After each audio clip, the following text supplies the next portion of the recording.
World War I. When Franklin Roosevelt became president in 1933, he shared with most Americans a determination to stay out of international disputes. While the United States had become deeply involved in global trade during the 20s, it had remained aloof from global conflicts. So-called isolationists insisted that there was no justification for America to become embroiled in international affairs, much less another major war. With each passing year during the 1930s, however, Germany, Italy, and Japan threatened the peace and stability of Europe and Asia. Roosevelt strove to keep the United States out of what he called the spreading epidemic of world lawlessness, as fascist dictatorships in Germany and Italy and ultranationalist militarists in Japan violated international law by invading neighboring countries. By the end of the 30s, Roosevelt had decided that the only way for the United States to avoid another war was to offer all possible assistance to Great Britain, France, and China. Roosevelt's efforts to stop what he called aggressor nations ignited a fierce debate between isolationists and interventionists that ended suddenly on December 7, 1941, when Japan staged a surprise attack against U.S. military bases at Pearl Harbor in Hawaii. America was again involved in a world war. It would become the most significant event of the 20th century, engulfing 5 continents and leaving few people untouched. The Japanese attack unified the country as never before. Men and women rushed to join the armed forces. Eventually, 16.4 million Americans would serve in the military during the war, including 350,000 women. The massive government spending required to wage war boosted industrial production and wrenched the economy out of the Great Depression. The United States and its allies emerged victorious in the costliest and most destructive war in history. More than 50 million people were killed in the war between 1939 and 1945, perhaps 60% of them civilians, including millions of Jews and other ethnic and social minorities in Nazi death camps and Soviet concentration camps. The scope and scale of the Second World War transformed America's role in the world. Isolationism gave way to internationalism. By 1945, America was the world's most powerful nation, with new international interests and responsibilities.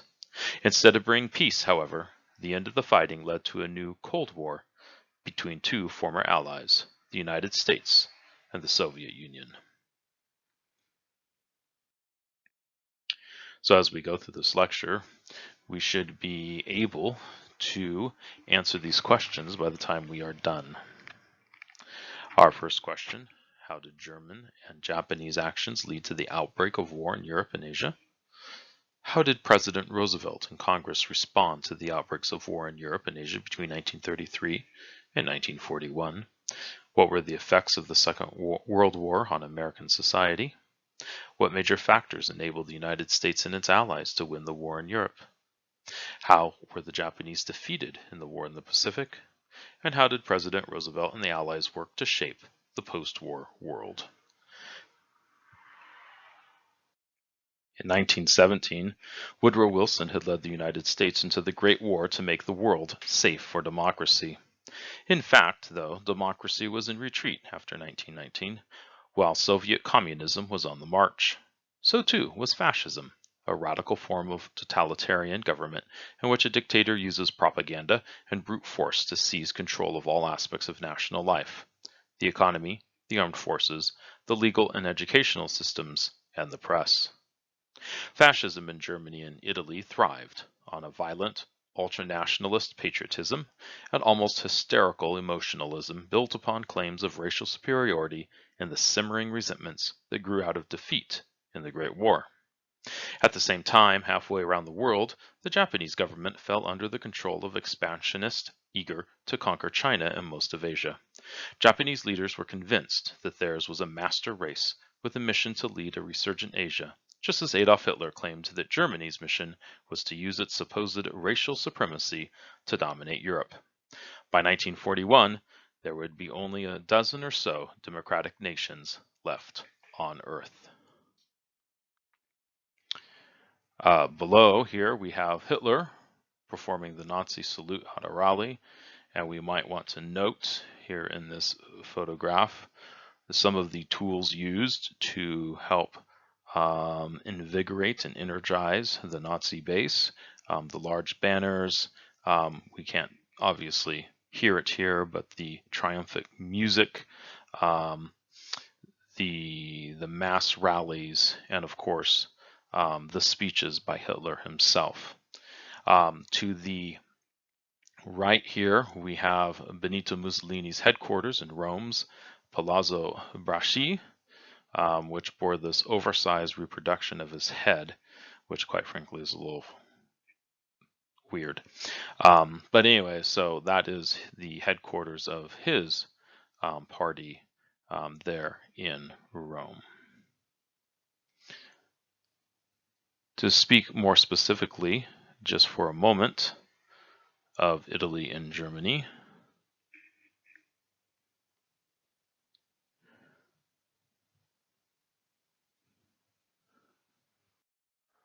let's speak just briefly about Italy and Germany. So in 1922, Benito Mussolini became the leader of Italy and suppressed all political opposition.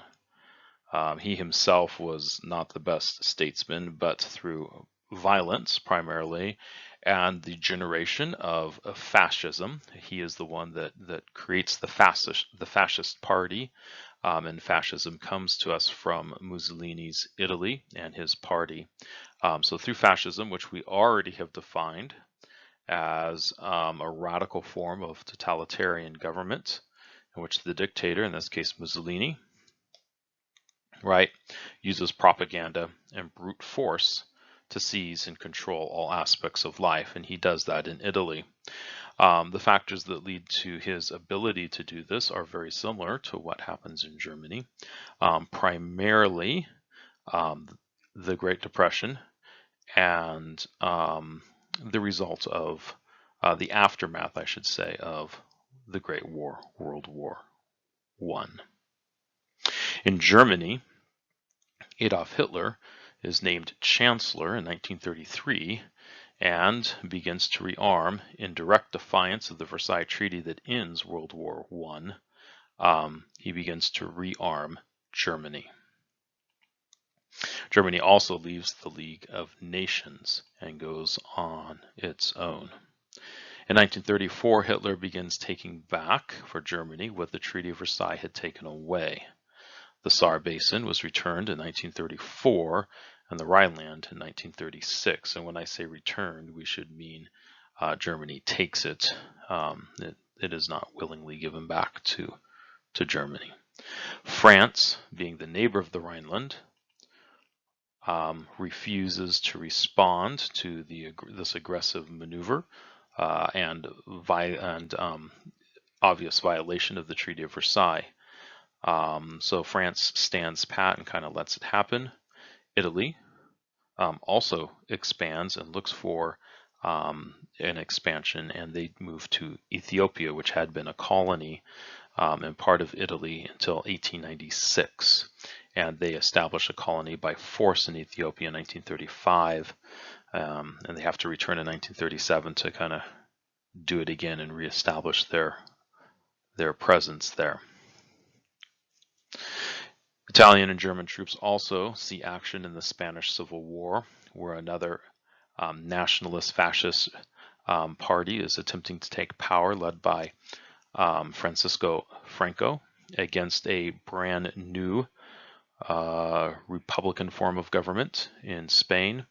Franco had the support of the Roman Catholic Church, but here Mussolini and Hitler, who do operate together, they communicate and they operate together, holding similar ideologies, not the same, but similar ideologies. They see in Franco an ally.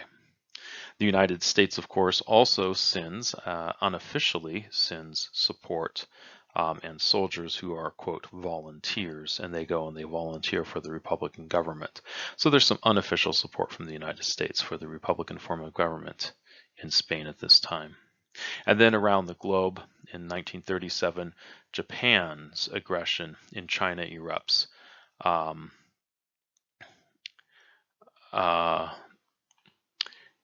by taking Manchuria from China. China is going through a bit of a civil war. It's not really a war yet, but certainly there are two factions there that are vying for control of China. One, a nationalist group led by Chiang Kai-shek, and another one, a communist group led by Mao Zedong. And so their struggle for control of China leaves China weakened and open for Japan to take Manchuria, and eventually Japan works its way to Beijing and then Nanjing. And both Beijing and Nanjing, extreme cruelty. In fact, the taking of Nanjing, the city of Nanjing, by the Japanese is called the Rape of Nanjing, as it is an absolute brutal slaughter as the Japanese enter and take control of the city of Nanjing. In 1938, Austria and Germany are united by a threat of force and a fake election in which only those who were in favor of Austria joining Germany and uniting with Germany were allowed to vote. And then we have an agreement with France and Britain at Munich,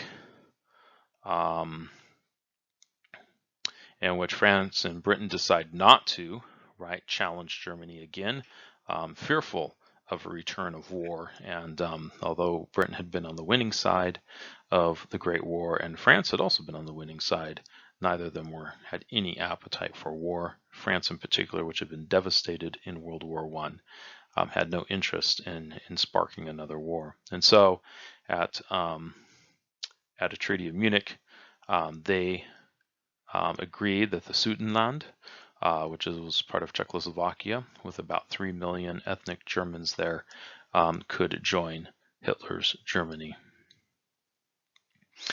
Hitler completes a non-aggression pact with the USSR, this is Soviet Russia, and soon after that he invades Poland on September 1, 1939. So that is how the Axis powers, that is Italy, Germany, and Japan, get started and begin to expand their influence in Europe and Asia. Here we have a map of the expansion of Italy and Germany. We should focus a little bit more on Germany. We do see there, right on our map, that Italy goes to Ethiopia initially in October of 1935, and they jump over to Albania in April of 1939. But you can see also how Germany, more importantly, how Germany, going into Austria, Czechoslovakia, Poland, Lithuania, and they move into the Rhineland, which is that end, the Saar. You can see those areas indicated there, which is that border between France and Germany. Notice that Belgium and the Netherlands are kind of stuck, and Luxembourg actually are kind of in between, caught between expanding Germany and France.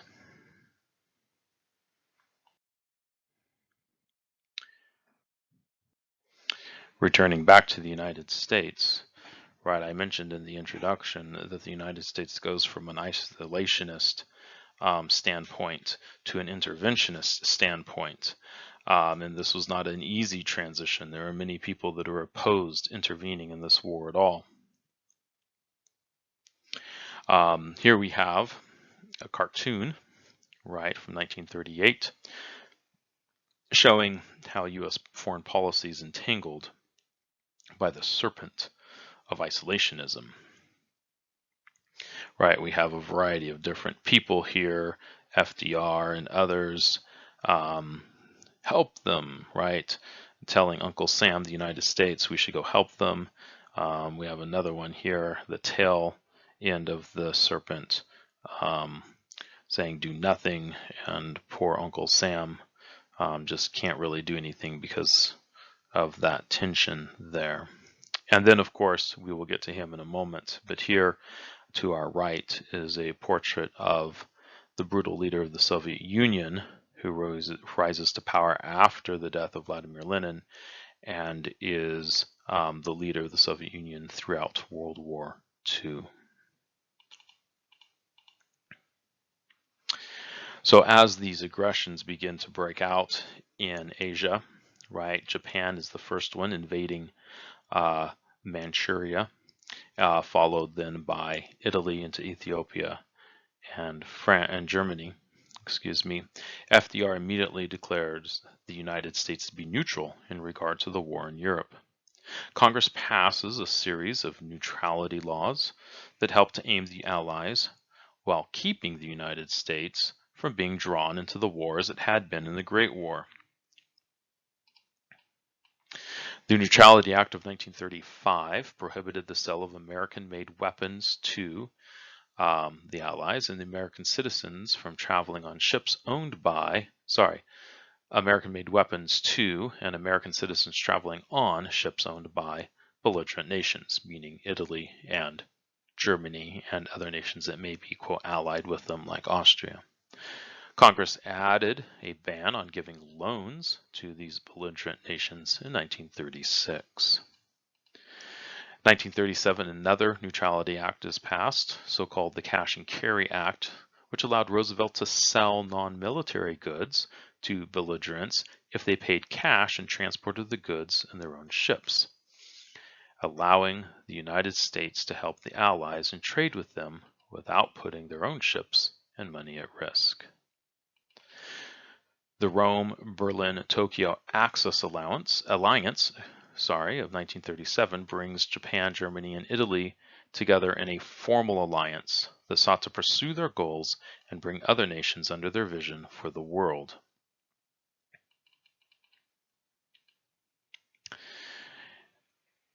In Europe, Hitler's Germany continued to encroach on other countries. In the spring of 1938, pro-Nazi Austrians, as we already mentioned on the previous slide, aided by German troops, voted in favor of a union of Austria and Germany.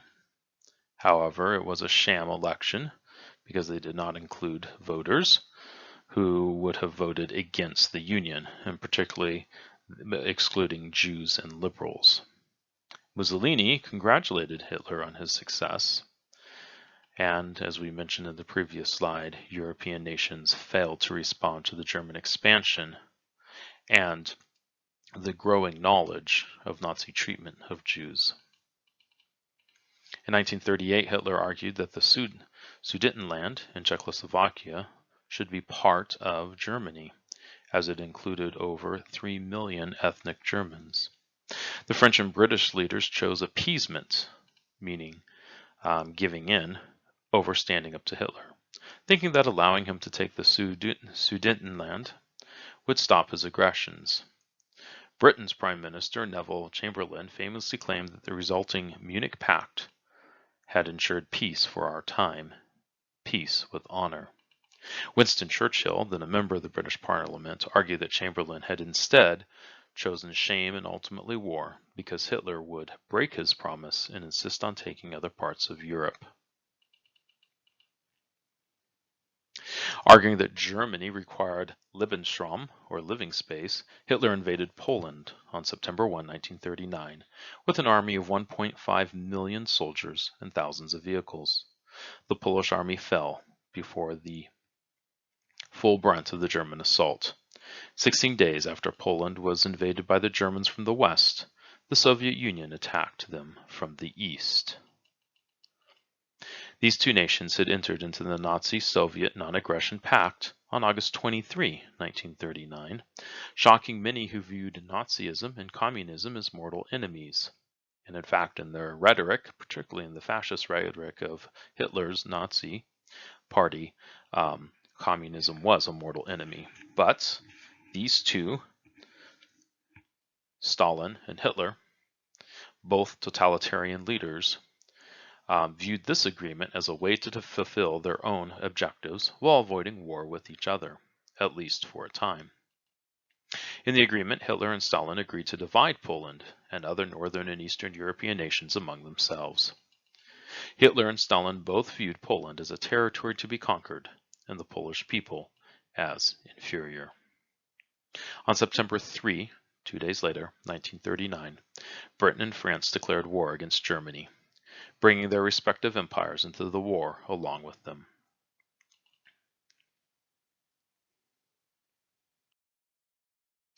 After Hitler invaded Czechoslovakia in 1939, that's before the Polish invasion, FDR began to understand the magnitude of Hitler's ambitions.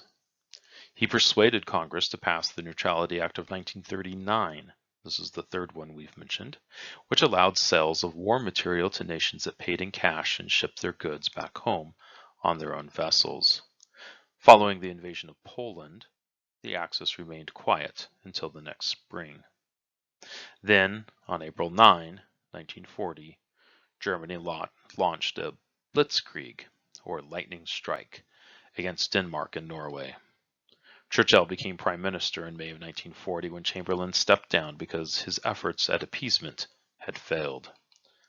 By May 21, German forces had reached the English Channel, and British, French, Canadian, and Belgian forces still on the continent were forced to escape at Dunkirk. By June 14, France had fallen.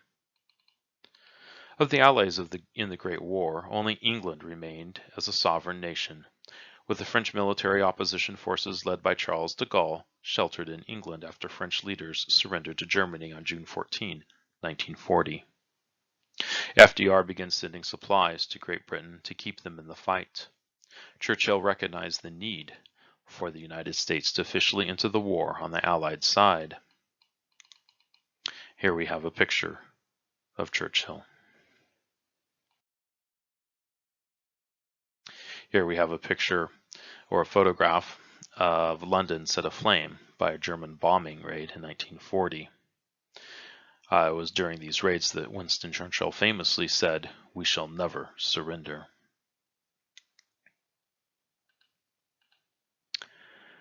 FDR had been informed by refugees from German-controlled lands, including physicist and Austrian Jew Albert Einstein, that German scientists were trying to develop an atomic bomb that could change the nature of warfare. Roosevelt saw the need for the United States to try to beat Germany in the race to develop atomic bombs, and established the National Defense Research Committee in June 1940, whose primary task was to coordinate the Manhattan Project. Dr. J. Robert Oppenheimer led the project, which included over 200,000 employees working in 37 secret facilities in 13 states. Hitler launched an all-out attempt to invade Great Britain and destroy the British Royal Air Force, RAF, in the Battle of Britain in the summer and in the summer through fall of 1940. During these trying times, the British people rallied around the leadership of Prime Minister Churchill, whose V for Victory gesture, defiant and encouraging speeches, and pledge to never surrender instilled hope and determination in the nation. The British use of radar, a secret new technology, also helped the RAF in their efforts against the German Luftwaffe, which is the German Air Force. When Hitler realized that the British were harder to beat than he'd thought, remember the lightning strike was to absolutely destroy the target like it had with Belgium and France. Hitler turned his attention and military might against the Soviet Union instead. Churchill continued to try to convince FDR that the United States needed to join the war or accept responsibility if the world fell to totalitarian regimes. FDR sought to provide as much aid to Britain as possible while avoiding U.S. military engagement and entry into the war. On September 2, 1940, Churchill and FDR negotiated the Destroyers for Bases Agreement, a ports for ships deal in which Great Britain received 50 destroyers in return for leases on bases in the Caribbean. The first peacetime draft was initiated on September 16, 1940, when Congress passed the Selective Training and Service Act. This helps prepare the United States for potential war. The United States had both staunch isolationists and interventionists. The American First Committee had attempted to maintain isolationism in the United States, consisted especially of Midwestern and Western Republicans. Some Americans were sympathetic to the nationalism and militarism espoused by Hitler and Mussolini and used anti-Semitic arguments to promote isolationism. The famed pilot Charles Lindbergh was one vocal American supporter of Germany.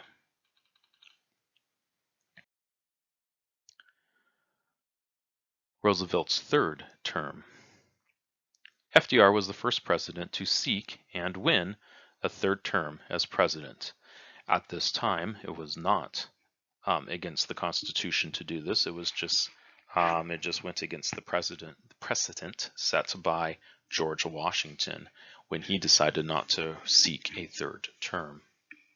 However, if we remember, FDR's second cousin, Theodore Roosevelt, did seek a third term, although through an independent party, but he was not elected. But FDR seeks and wins this third term. The Republicans ran Wendell Willkie, who was very similar to FDR's own views. FDR won by 5 million votes, an electoral landslide, 449 votes to 82.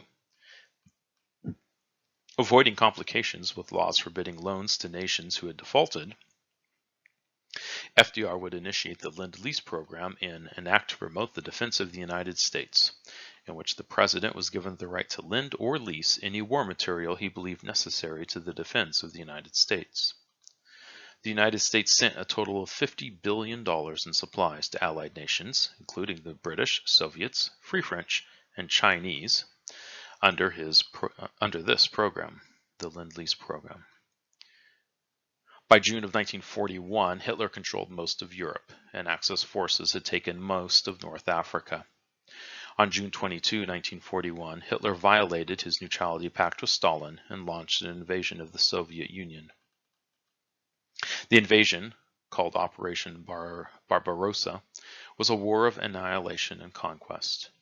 The Nazis had long viewed Eastern Europeans as inferior and had a long-standing hatred of communists. The invasion also marked a turning point by pulling the USSR back into the war on the Allied side. The Soviet Union bore the brunt of fighting against the German forces. However, the Soviets' determination, supplies sent by the United States, and the harsh winter eventually slowed and stopped the German advance. In August 1941, FDR and Churchill agreed to the Atlantic Charter, which included an agreement to promote common principles after the final destruction of the Nazi tyranny. This was the first step in the Allied nations' leaders envisioning what the post-World War II process would bring. After the United States agreed to the Atlantic Charter, the United States and Germany began an undeclared naval war in the Atlantic Ocean. Here, in this photograph, we have a group of women urging defeat of the Lend-Lease program. These Mothers Crusade are kneeling in prayer in front of the Capitol, fearing that the program would bring the United States into the European war.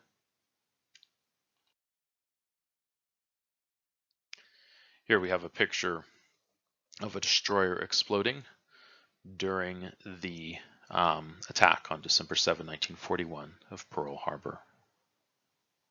By 1940, Japan's invasion of China had bogged down, and it was forced to look elsewhere for the natural resources to fuel its war machine. These items are readily available in the Pacific Islands.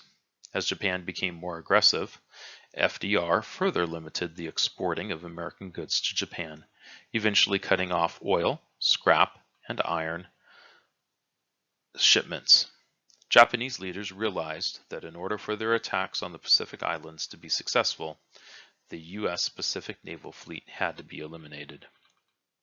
Japan and the United States moved closer to war after Japan, Germany, and Italy entered into the September 27, 1940 Tripartite Pact. The pact declared a defensive alliance of the three nations. The United States expanded its embargo of goods going to Japan, which included the restriction of oil after Japan announced in July 1941 that it would obtain its needed raw materials by taking French Indochina. After diplomatic meetings to negotiate an end to Japanese involvement in China broke down, the Japanese government approved plans to bomb the U.S. Navy at anchor in Pearl Harbor in the territory of Hawaii in an attempt to destroy as much as possible of the U.S. naval fleet. On December 7, 1941, Japanese planes bombed 8 U.S. battleships, destroying 3 and damaging the others. In total, 19 ships were sunk or disabled, more than 2,400 people were killed, and over 1,700 were wounded. At the same time, the Japanese were bombing Pearl Harbor. Other fleets were seizing key American holdings in the eastern Pacific Ocean. The next day, FDR asked for a declaration of war and received it. On December 11, Italy and Germany declared war on the United States.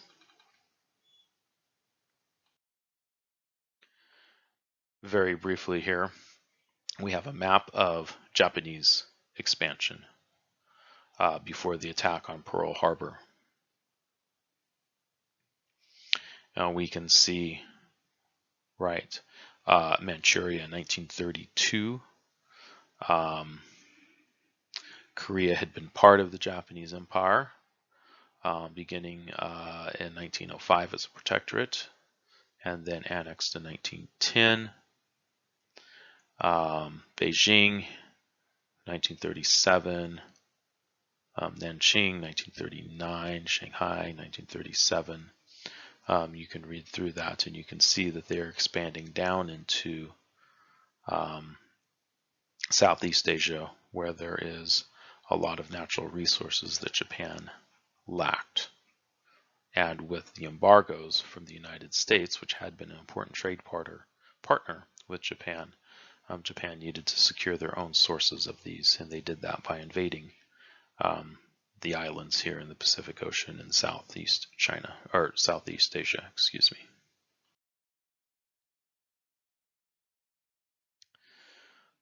The bombing of Pearl Harbor ended any debate over intervention. By the time the war ended, 16 million men and women were in the military. Due to FDR's foresight, which we covered previously, the economy had already begun to gear up for war production through the Lend-Lease Plan. The creation of the War Production Board allowed for a centralized control of the nation's conversion from industrial to war production. Instead of raising taxes to finance the war, Congress forced FDR to sell bonds to raise funds. By this point, the economy had gone from one in which people could not find jobs to one in which there were not enough workers to meet demand. Congress authorized the Office of Price Administration in 1942 to set limits on prices to prevent inflation and price gouging. Businesses and workers did not like these limits, but whenever a group went out on strike, the government took control of their companies and sent them back to work. Although FDR had won by a landslide in 1940, the 1942 election pushed Congress toward control by the Republicans. Now Congress would abolish most of the New Deal programs. And here we have a 1942 poster featuring caricatures of Mussolini, Hitler, and Tojo, who, according to the poster, will fall on their axis if Americans continued their relentless production of military equipment. An example of propaganda here in the early years of the war. Women in the war. With millions of men enlisting in the military, over 8 million women found themselves open to opportunities that previously had been closed. Women became tool makers, lumberjacks, blacksmiths, and so on as valuable members of the civilian workforce that helped produce the goods needed to fight the war. Around 350,000 women enlisted in the armed forces in the Women's Army Corps, or WAC. Women accepted for volunteer emergency service and equivalent groups for women in the Marine Corps, Coast Guard, and Army Air Force. The government used a variety of campaigns to promote the entry of women into the civilian workforce. Perhaps the most well-known campaign featured Rosie the Riveter. And here, although we don't have that poster, that very famous poster that I'm going to assume all of you have seen, we do have here 3 women, working at the Douglas Aircraft Company in Long Beach, California, assembling the tail section of a Boeing B-17 Flying Fortress bomber. African Americans during the war. The Double V campaign was an attempt by civil rights leaders to promote democracy at home as well as abroad. In it, African Americans tried to demonstrate the irony of Americans fighting against racial bigotry in Nazi Germany and the other Axis countries while upholding racism and discrimination inside the United States. A. Philip Randolph and his Brotherhood of Sleeping Car Porters negotiated with FDR for an executive order ending racial discrimination in defense industry hiring in exchange for the cancellation of their March on Washington, D.C. in 1941. And here, to our left, on the left of the slide, with the group of gentlemen in suits, we have A. Philip Randolph there in the center, president of the Brotherhood of Sleeping Car Porters, with other members of the group. African American leaders during this time fought for civil rights and were emboldened by the job opportunities the war created in the North. During the war, millions of African Americans left the South for these jobs. But, as we see here in the picture on the bottom right, this was not met with open arms, we might say. Here we have a picture during the Detroit riots of 1943. We can see an African American here being escorted by police, and they are doing nothing while this white man, this white thug, hits the black man in supposed police custody during the Detroit riots here of 1943.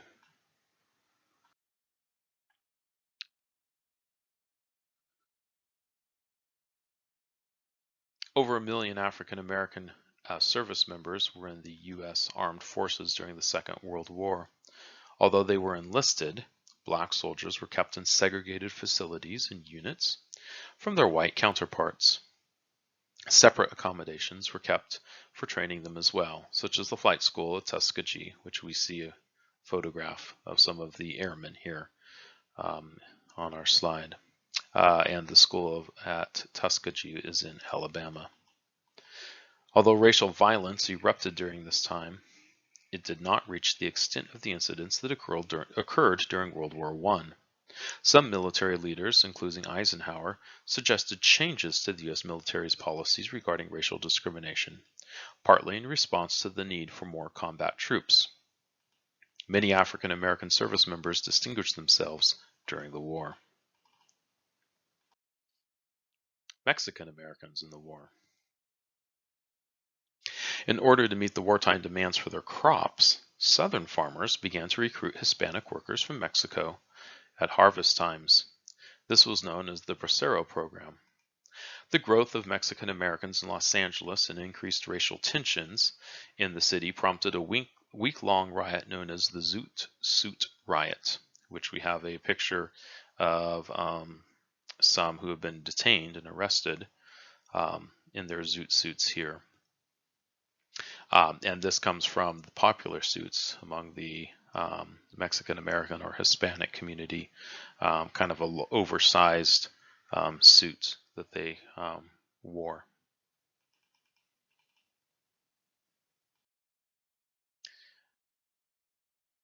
Native Americans supported the war effort more than any other ethnic group in the United States. Almost 1/3 of all eligible Native Americans served in the armed forces. Due to their distinct native languages, they were integrated from the start into every military branch to serve as code talkers, as no enemy was able to decipher their native languages. Here we have a picture of some Navajo, and Navajo ended up being the main Native American language used as code in the U.S. Armed Forces during the Second World War. And so here we have We can see actually there's two. Yes, there are two men here. One is a Navajo speaking Navajo to the person on the right, another Navajo at the other end of this radio, and then there is another service member here taking the notes and helping with the translation. Japanese Americans during World War II. After the attack on Pearl Harbor, opposition to the war was almost non-existent, and as a result, civil liberty abuses were fewer in number. Compared to the last war, German Americans and Italian Americans did not face the stigma they had previously. The same could not be said for Japanese Americans. After Roosevelt issued Executive Order 9066 on February 19, 1942, over 112 people of Japanese descent living in the United States, also known as Nisei, were forced from their homes and businesses to relocate to, quote, war relocation camps, with several of them being here in California. This was done to prevent spies from gaining information and also to protect them from and to try to quell the anti-Japanese hysteria that ran rampant after the bombing of Pearl Harbor. In 1983, the United States officially acknowledged that this policy was unjust, and in 1988, Congress passed the Civil Liberties Act that gave $20,000 in compensation to each Nisei who is still alive as a symbolic gesture to recognize the injustice of Japanese relocation. Despite frequent prejudice and discrimination, around 39,000 Japanese Americans enlisted in the U.S. military in the Second World War, while others served as interpreters and translators. And here we see a group of Japanese Americans being escorted by by American troops as they are being rounded up, put onto, in this case, these rail cars, Pacific Electric rail cars here in the Los Angeles area, and which will transport them to another place where they will be shipped out to perhaps Manzanar, out near Mammoth, or other war relocation camps, some in Idaho, some in Utah, some in Nevada.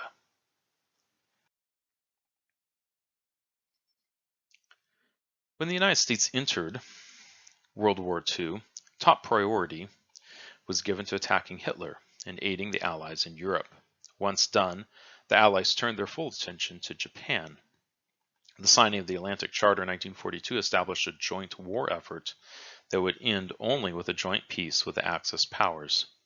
No separate peace treaties were allowed.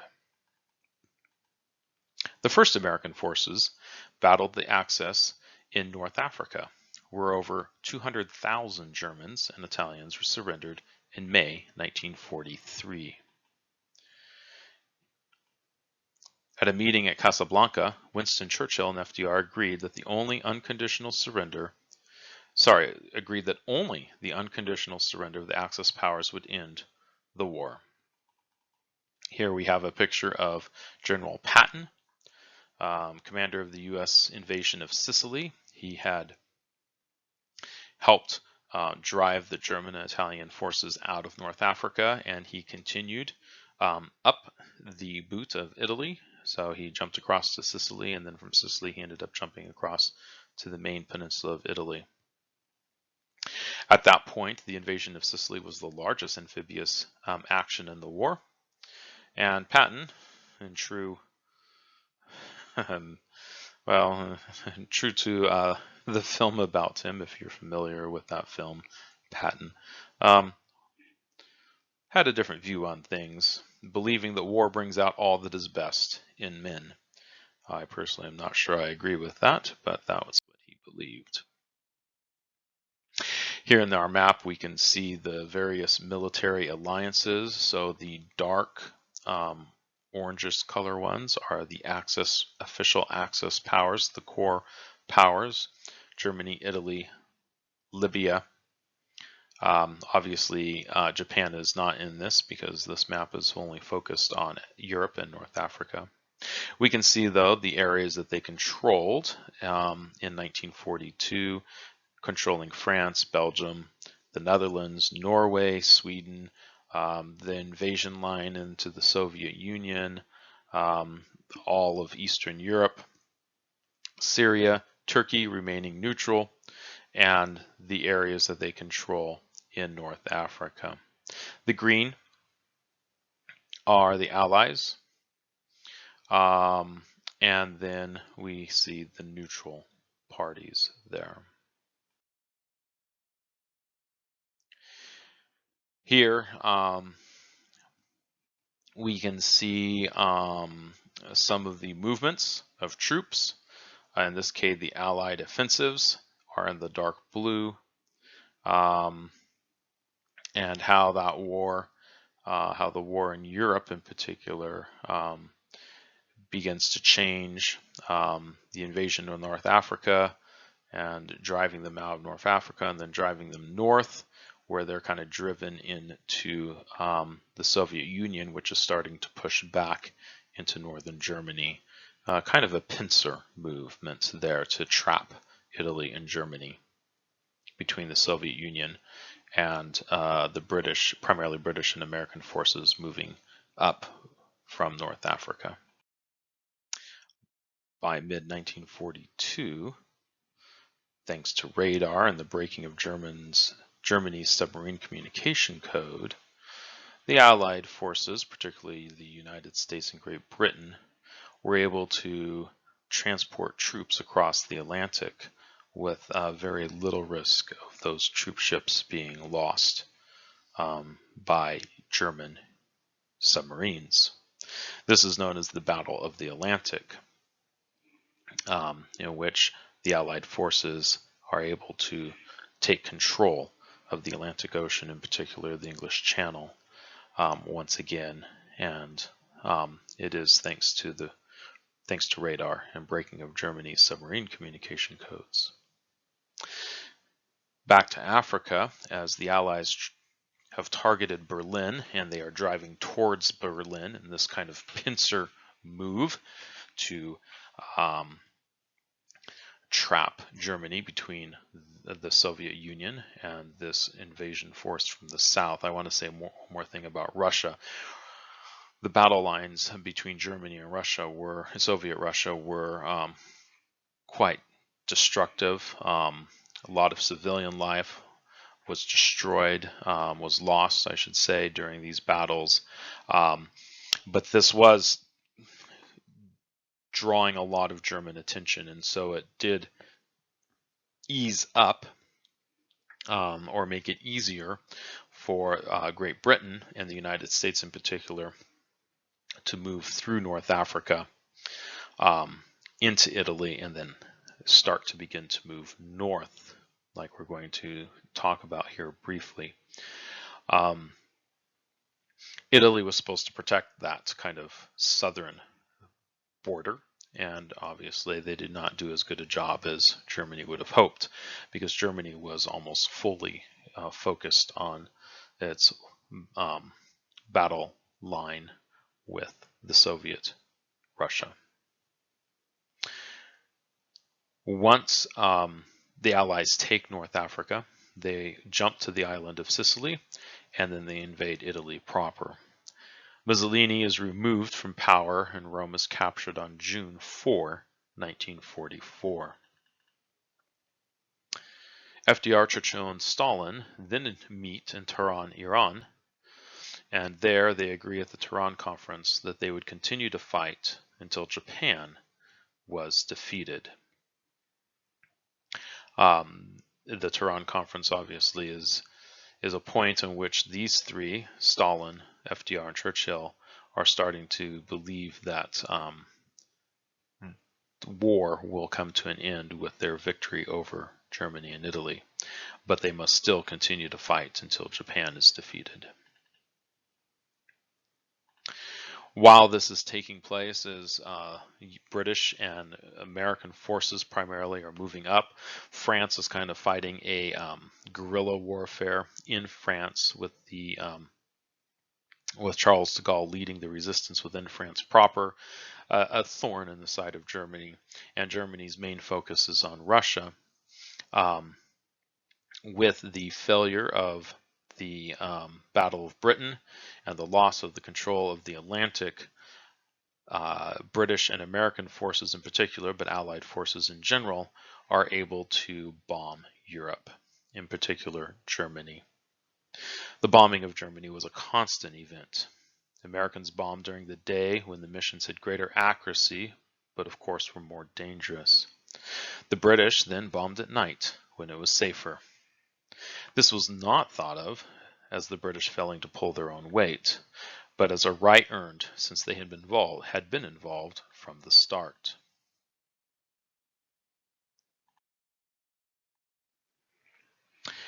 Stalin had been pressing the British and the United States to open another front in Europe to put pressure on Germany. Right, the pressure, Germany is still not quite feeling the pressure, although Allied forces are getting closer to Germany as they come into Rome. But as that has not yet happened, or as that is taking place, Germany is still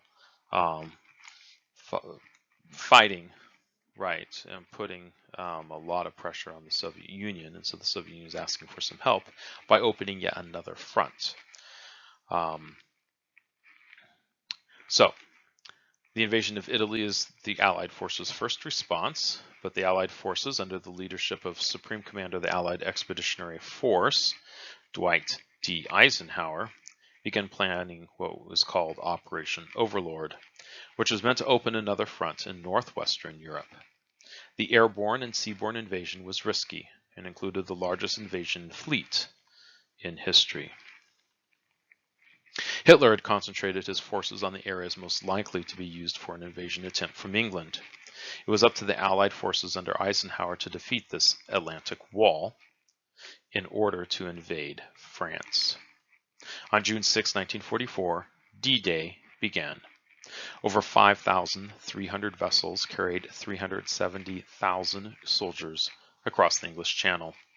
After 2 weeks, 1 million troops had landed in France. Between June and August 1944, Soviets responded to this additional front by launching their own offensive attack that killed, wounded, or captured over 350,000 German soldiers. The Allied forces moved from both east and west toward Berlin, fighting their way across Europe. Here on the left, we see some soldiers, some Allied soldiers disembarking from these transport ships, troop transport ships, landing on Omaha Beach, where they had to cross a 50-yard stretch that exposed them to bullets fired from machine guns housed in concrete bunkers on the beach. And then here to our right, we have Eisenhower instructing paratroopers before they boarded their airplanes as part of that launch on D-Day.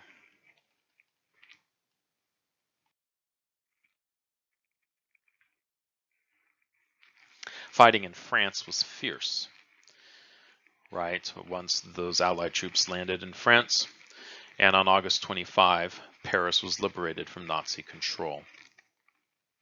The Allied forces continued their path toward Berlin and had cleared most of France and Belgium of German opposition by mid-September, while the Soviet army continued moving west.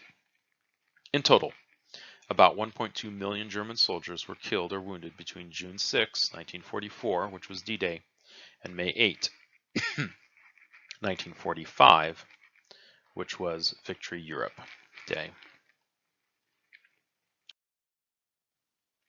In the 1944 election, the Republicans nominated Thomas Dewey. FDR, running for his fourth term, easily won his party's nomination and the presidency with an electoral vote of 432 to 99. Back in the war, Churchill insisted that the British and U.S. forces needed to enter Berlin before the Soviet forces did, or Stalin would be able to dictate the terms of peace and take even more control of Europe after the war. The advances in Europe by Allied forces resulted in a shortage of gasoline. Eisenhower chose to slow down the advance and wait until supply had caught up with demand before beginning another push toward Germany. He also considered the estimated 100,000 American casualties that such a race to Berlin would cause to be too high a price to pay in an already costly war. After the Battle of the Bulge, in December 16, 1944, German forces counterattacked in a last-chance strike to drive the Allies into the sea. Once defeated, the Germans had little but token resistance to offer the Allies as they poured into Germany. Here, in our photograph, we have two soldiers that stand out quite sharply against the snow-covered ground and night sky, alight from a barrage of artillery fire. Here in our picture, we have Churchill to the left, Roosevelt in the center, and Stalin on our right at the Yalta Conference, February 4 through 11 in 1945. At this conference, the big three, as we see here in the picture, FDR, Churchill, and Stalin, met again to discuss the shape of the post-war world. Also, they addressed the need for the creation of a new world security organization, which would later become the United Nations, to replace the defunct League of Nations. Although many blamed the Yalta Conference for recognizing Soviet domination of Eastern Europe, at the time Soviet forces already controlled those areas, and only another war would have driven them out. FDR did not live to see the end of World War II. He died on April 12, 1945. After his death as vice president, Harry S. Truman became president.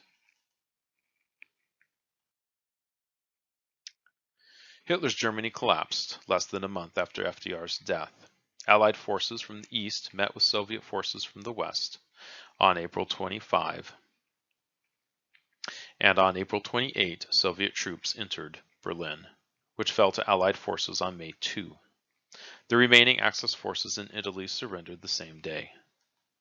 Mussolini was killed on April 28 by Italian forces. Hitler committed suicide on April 30. On May 7, the German Armed Forces Chief of Staff agreed to an unconditional surrender by German forces to the Allies. May 8 was declared VE Day, or Victory in Europe. The celebrations among Allied forces and civilians were tempered by the ongoing war in the Pacific and the devastating conditions the Allied troops found when they liberated concentration and death camps. And here we see one of those celebrations in New York's Times Square. Perhaps the most well-known and yet unimaginable part of the war was the Holocaust, the name given to the Nazi final solution, the attempted systematic genocide of Jews and other people that the Nazis considered to be unworthy of life. Over 6 million Jews were killed in death camps or worked to death in work camps, along with many more individuals who were considered unworthy by the Nazis, such as homosexuals and the disabled. American governmental officials had dragged their feet in responding to the Holocaust. They feared an anti-Semitic response at home. Should they agree to accept Jewish refugees. Stalin's death camps had killed even more people than Hitler's. But because Stalin was an ally in the war, our response was muted to his death camps.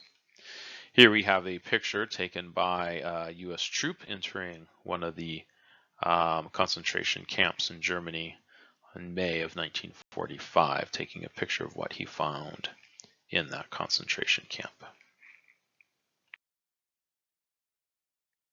The early part of 1942 was not good for the Allies in the Pacific.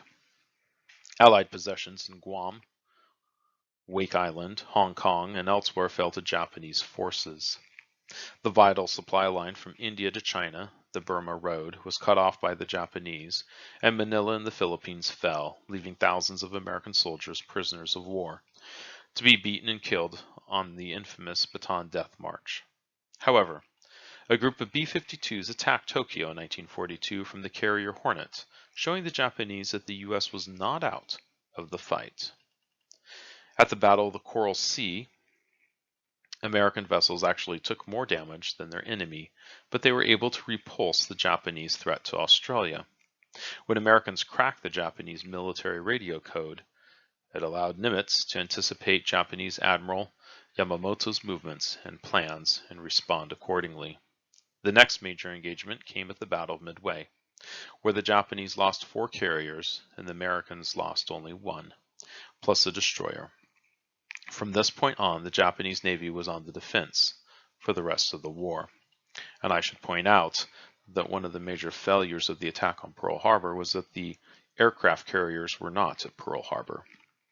And it is aircraft carriers and control of the skies that determines the war in the Pacific. General Douglas MacArthur was the commander of Allied forces in the Southwest Pacific, and he was charged with retaking the islands for the assault on Japan. He and Admiral Chester Nimitz, commander of the U.S. Central Pacific Fleet, agreed to an island hopping or leapfrogging strategy in which U.S. forces focused on taking control of strategic islands instead of trying to liberate all of them with the goal of cutting off supplies from the other islands under Japanese control. At the Battle of the Bismarck Sea, 8 Japanese troop ships and 10 warships were sunk. From this point, Japan chose not to reinforce any island being attacked. This allowed the Allies to attack an island, allow the Japanese forces to stop sending supplies, and then move to the next one. The first island would be allowed to wither and die, while the Allies leaped to another one. Admiral Chester Nimitz took the vital island of Saipan in the Marianas Island chain. Saipan was close enough to Japan that B-29 bombers would be able to reach it without risking fuel shortages. The next stop was to retake the Philippines. The Army landed on October 20, 1944. Japan, realizing the importance of the raw materials there to its war effort, launched a 3-pronged naval assault on the U.S. forces there. At the Battle of Leyte Gulf, the largest naval engagement in history, the Japanese lost most of their remaining naval forces and began to use kamikaze attacks. Here we have a picture of MacArthur, a staged picture, we should note, coming ashore the island of Leyte in the Philippines on October of 1944.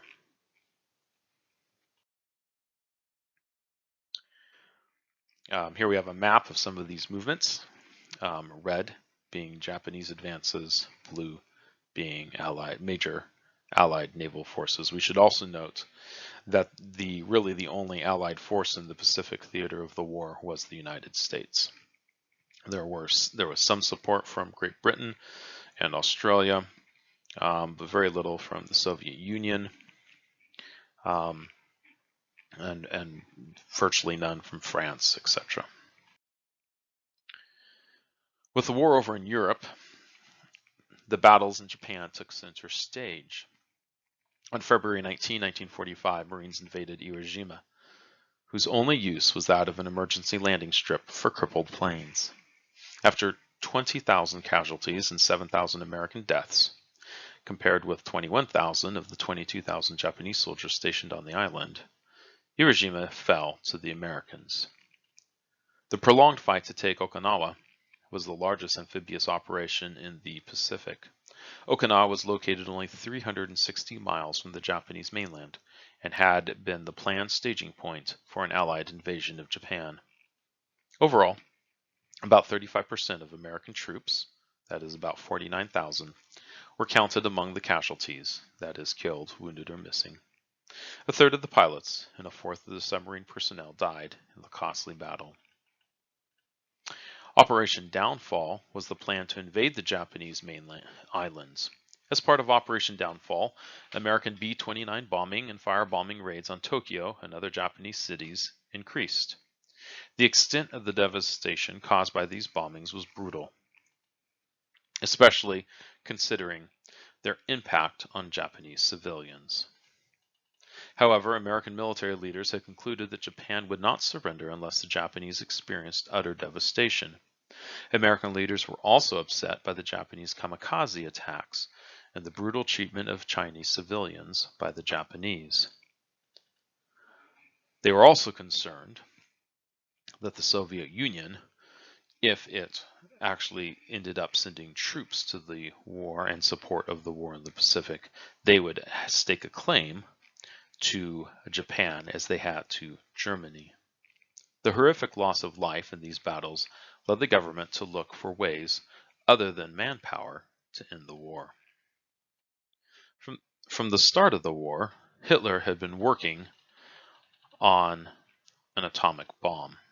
FDR had realized this and insisted that the United States had to have it first, thus the Manhattan Project.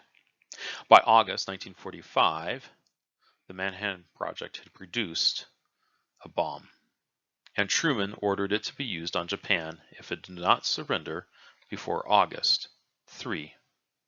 On August 6, the bomb, Little Boy, was dropped on Hiroshima from the Enola Gay piloted by Colonel Paul Tibbets, obliterating 78,000 lives in an instant, leading to a death toll that reached 140,000 lives,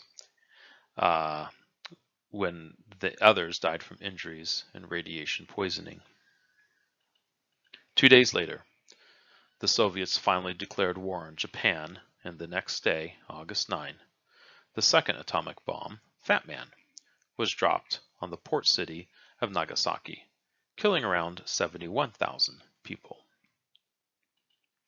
These two bombs, Little Boy and Fat Man, used different methods to generate the nuclear reaction, thus their names actually based on their shape of the bomb itself. But they used two different ways to generate a nuclear reaction. Japan agreed to surrender on August 14, 1945, and formally surrendered on the USS Missouri in Tokyo Bay, September 2, 1945. This was declared VJ Day, or Victory over Japan. The Second World War was officially over. Here we see on our left, we see the wasteland that remained after the atomic bomb Little Boy decimated Hiroshima. You can see there, this photograph is near the epicenter where the bomb was detonated. It was detonated actually above the city, but you can see this area is pretty close to where it was detonated. You can see that almost all the buildings are just flattened. There's just nothing left there. And then we can see the 52,000 foot tall mushroom cloud over the city of Nagasaki after Fat Boy was detonated and dropped on that city. The most horrific war in human history had come to an end. Over 70 million fought in the war, of which 25 million died. Civilian deaths numbered greater than 24 million. When the war ended, the American people realized that the isolationist ways they had returned to after World War I could not be countenanced again. We can see here, right, just on U.S. troops, there were about 292,000 combat deaths, with another about 114,000 non-combat deaths, with over 1 million wounded. Why did the Allies win the war? Well, the Allies coordinated very well their efforts, their movements, their strategy. Their morale was kept up. A big part of that being the United States, which, although it was attacked by the Japanese, right, part of the United States was attacked by the Japanese at Pearl Harbor. For the most part, the United States was not impacted by a front being fought on its own soil. And the United States, with its vast resources, was able to keep an upper hand on resources, preventing Japan from fully controlling the resources it needed, and also limiting Germany and Italy of important resources. The recovery of the U.S. economy, in particular the U.S. industry, was another important reason for Allied victory. And we cannot overlook the military fighting of Soviet Russia.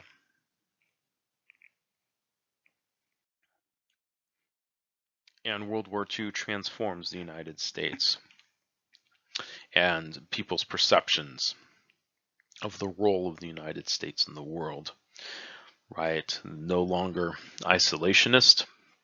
They now see themselves as a core, a key player in the world affairs. And in fact, it is them representing democracy, right? Very quickly, the World War II, this war, is framed as a war to save democracy, and in some ways it certainly was. But that idea continues past the war into what we call the Cold War, as the Soviet Union, or Soviet Russia, the USSR, also sees itself as winning and now having the freedom and the empowerment to spread communism throughout the world. And so we have what we call the Cold War, this tension between the United States and the Soviet Union. All right, that is our lecture on World War II, and we will see you next time.